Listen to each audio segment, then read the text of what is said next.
তো গাইস আজ আমি মিনি কিচেনে একটা নিউ রেসিপি ট্রাই করব। তো সেটা কি রেসিপি ট্রাই করব তোমরা আমার এই ভিডিওটা পুরো শেষ অবধি পর্যন্ত দেখতে থাকো। ফার্স্টে আমি উনুনের মধ্যে কড়াইটা চাপিয়ে দিলাম, তারপর এটাতে আমি একটু তেল ঢেলে দিলাম।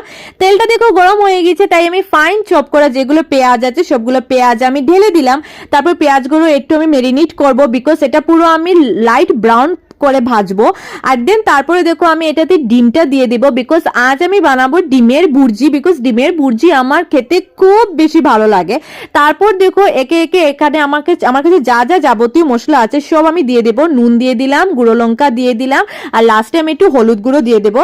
তারপর এটাকে একটু আমি 2-3 মিনিটের জন্য একটু আমি ম্যারিনেট করবো। তো দেখো গাইস আমার হাতে ছেঁকা লেগে গেল, আমি ভাবতে পারিনি ছোট্ট উনুনে আর এই ছোট্ট কড়াইতে এত তেজ থাকতে পারে। তো দেখো ধীরে ধীরে আমার বুর্জিটা বনা স্টার্ট হয়ে গিয়েছে, আর ফাইনালি দেখো আমার বুর্জিটা বনে রেডি হয়ে গিয়েছে। দেখো পুরো লাইট ব্রাউন কালার এসেছে, প্রপার যেটা বুর্জি যেটা কালার থাকে।